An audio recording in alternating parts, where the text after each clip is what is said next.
آج کی اس دوسری شب میں ہم نے قرآن عظیم کی سورہ بقرہ کی تلاوت مکمل کر لی ہے، یعنی تقریباً 2.5 پارے ہمارے ہو چکے۔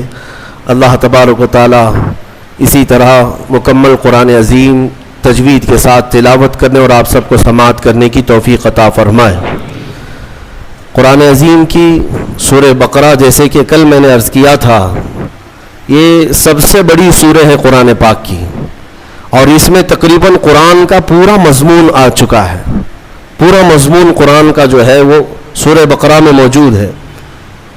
آج جہاں سے ہم نے شروعات کی ہے، اللہ تبارک و تعالی وہاں پر منافقین کی مذمت کرتے ہوئے ہیں، جو رسول کریم صلی اللہ علیہ وسلم سے بغض رکھتے ہیں، عداوت رکھتے ہیں دل کے اندر، وہاں سے شروع فرماتا ہے سَيَقُولُ السُّفَهَاءُ مِنَ النَّاسِ مَا وَلَّاهُمْ عَنْ قِبْلَتِهِمُ الَّتِي كَانُوا عَلَيْهَا، یعنی قبلے کے بدلنے والا مسئلہ یہاں سے شروع ہوا۔ بات یہ تھی کہ پہلے تمام مسلمانوں کا قبلہ بیت المقدس تھا، مسجد اقصی جو فلسطین میں آج واقع ہے۔ بیت المقدس مسجد اقصی کی طرف سب لوگ منہ کر کے نماز پڑھتے تھے۔ پچھلے انبیاء اکرام کا بھی قبلہ رہا ہے، بہت سارے انبیاء اکرام علیہ السلام کا قبلہ بیت المقدس ہی تھا۔ خود رسول کریم صلی اللہ تعالی علیہ وسلم بھی بیت المقدس کی طرف منہ کر کے ہی نماز پڑھتے رہے، جب تک مدینہ طیبہ میں ہجرت کر کے پہنچے، اور وہاں پر بھی 17 مہینے تک حضور پاک صلی اللہ علیہ وسلم مسجد اقصی بیت المقدس کی طرف منہ کر کے نماز پڑھتے رہے۔ لیکن ایک وقت ایسا آیا میرے عزیزوں، رسول کریم صلی اللہ تعالی علیہ وسلم ظہر کی نماز پڑھا رہے تھے صحابہ کو۔ میں توجہ چاہتا ہوں، مدینے میں دونوں قبلوں کا جو رخ ہے بالکل اپوزٹ ہے۔ بیت المقدس اس طرف ہے، خانہ کعبہ اس طرف ہے، دونوں اپوزٹ سائیڈ میں ہیں، دو قبلے۔ آج ہم کس طرف منہ کر کے نماز پڑھتے ہیں؟ خانہ کعبہ کی طرف، کعبے کی طرف منہ کر کے۔ بیت المقدس مدینے میں جب کھڑے ہوں گے تو بالکل اپوزٹ سائیڈ میں ہوگا، کعبے کے اپوزٹ سائیڈ میں۔ حضور اکرم صلی اللہ تعالی علیہ وسلم ظہر کی نماز صحابہ کو پڑھا رہے تھے بیت المقدس کی طرف منہ کر کے۔ 2 رکعت ہو چکی تھی، دل میں خیال آیا رسول کریم کے کہ کاش ہمارا قبلہ بیت المقدس کی بجائے خانہ کعبہ ہوتا تو کتنا اچھا ہوتا، کیونکہ رسول کریم صلی اللہ علیہ وسلم کو مکہ سے بڑی محبت تھی، لگاؤ تھا، پیدائشی وطن بھی ہے، اللہ کا گھر بھی ہے۔ خانہ کعبہ کی طرف اگر ہمارا منہ ہوتا تو کتنا اچھا ہوتا، یہ کہاں حضور پاک کے دل میں خیال آیا، اور اس خیال کے آتے رسول کریم صلی اللہ علیہ وسلم اپنا چہرہ آسمان کی طرف اٹھا رہے تھے، کبھی آسمان کی طرف دیکھتے اور پھر نماز پڑھاتے۔ 2 رکعت ہو چکی ہے، اور جب رسول کریم صلی اللہ علیہ وسلم کا چہرہ آسمان کی طرف اٹھا، فوراً جبرائیل امین آیت لے کر نماز میں ہی داخل ہوئے، نازل ہوئے۔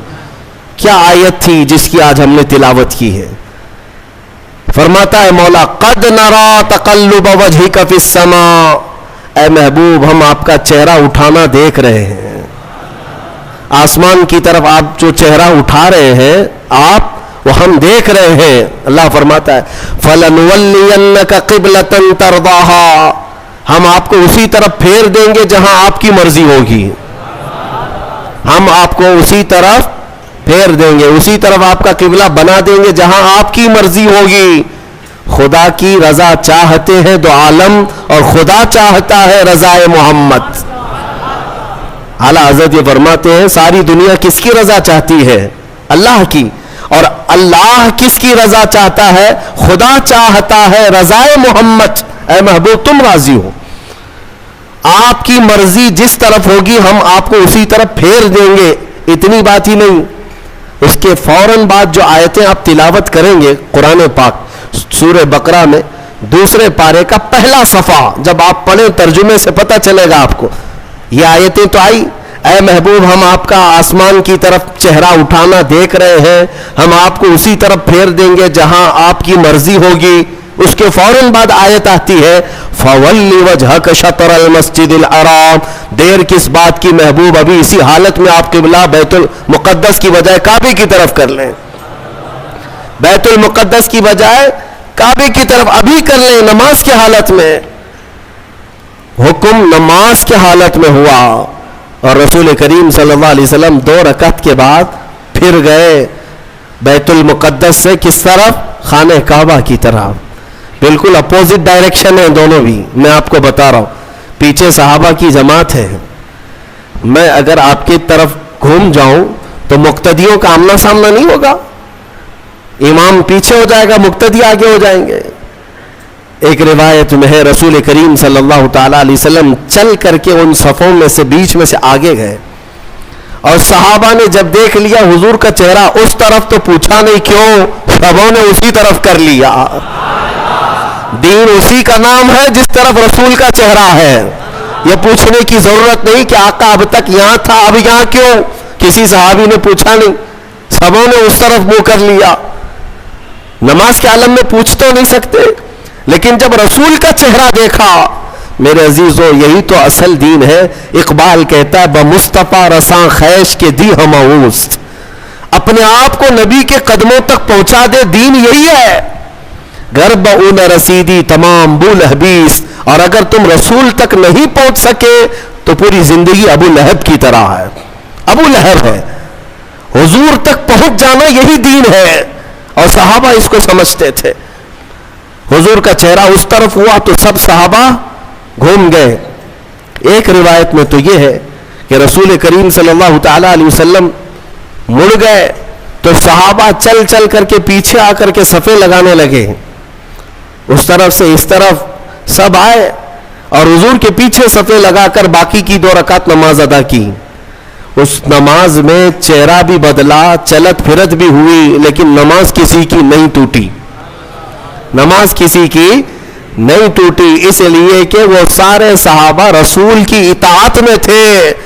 یہاں تک کہ حکم ہے میرے عزیزوں، لوگ توحید کے نام پر آج کچھ سعودی ایسے گمراہ کرتے ہیں کہ رسول کا خیال آنا بھی نہیں چاہیے نماز میں. نعوذ باللہ. بعض گدھوں نے بعض کتوں نے یہ تک لکھ دیا کہ حضور کا خیال نماز میں آنا گدھے کے خیال سے بدتر ہے. نعوذ باللہ من ذالک. یہ جملے بھی بولنا ہمارے لیے سخت ہے لیکن لوگ کتابوں میں لکھ مارے ہیں. آج بھی کتابیں موجود ہیں. صحابہ کو تو دیکھو، ایک صحابی نماز پڑھ رہے تھے، حضور نے بلایا ان کو نام لے کر، وہ نماز پڑھتے رہے. میرے آقا نے پھر بلایا، وہ نماز پڑھ رہے تھے. پھر سلام پھیر کر دوڑے دوڑے آئے، یا رسول اللہ آپ نے بلایا. حضور نے فرمایا میں تو کافی دیر پہلے بلایا تھا، اب آ رہے ہو؟ کہا آقا نماز پڑھ رہا تھا. حضور نے فرمایا کیا تم نے قرآن کی آیت نہیں سنی؟ یا ایھا الذین آمنوا استجیبوا للہ وللرسول اذا دعاکم. اے ایمان والو، اللہ اور اس کے رسول جب بلائیں تب حاضر ہو جاؤ، چاہے نماز میں ہی کیوں نہ ہو. فرمایا نماز میں ہی کیوں نہ ہو حاضر ہونا ہے. حضور نے اگر ندا دے دی. اس صحابی نے پوچھا نماز چھوڑ کر آ جاؤں؟ سنو اب مسئلہ کیا ہے. فرمایا گیا کہ ہاں 2 رکعت اگر تم نے پڑھ لی، 4 رکعت والی نماز پڑھ رہے تھے عصر کی، 2 رکعت پڑھ چکے تھے یا 1 رکعت پڑھ چکے تھے، رسول نے بلایا، نماز چھوڑ کر کے چلے آئے. حضور نے پوچھا خیریت، طبیعت کیسی، ساری چیزیں بات چیت ہوئی. حضور نے بازار بھیجا، سامان لے آؤ، سودا سلف خریدو، فلاں کو دے آؤ. سب سامان دیا، خریدا، خرید و فروخت کیا. واپس آیا، فرمایا گیا جہاں سے چھوڑا تھا وہیں سے کمپلیٹ کرو، کنٹینیو کرو. پھر سے دہرانے کی ضرورت نہیں. 2 رکعت ہوئی تھی، آگے کی 2 رکعت کمپلیٹ کر لو، کنٹینیو کرو. کیوں؟ اس لیے کہ یہ بیچ میں تم جو کچھ بھی کرتے رہے یہ نماز کے باہر نہیں، یہ بھی رسول کی اطاعت ہے. بمصطفیٰ رساں خیش کے دی ہماؤست. اسی لیے اقبال نے کہا اپنے آپ کو نبی کے قدموں تک پہنچا دے، یہی دین ہے، یہی دین ہے. اب میں آپ کو بتاتا ہوں، صحابہ قبلہ بدل جانے کے بعد پوچھا کسی صحابی نے کہ یا رسول اللہ ہم تو اس طرف منہ کر کے نماز پڑھتے تھے، میں اگر آپ کے سامنے، آپ 1000 میرے چاہنے والے کیوں نہ ہو، 1000 میرے عاشق کیوں نہ ہو،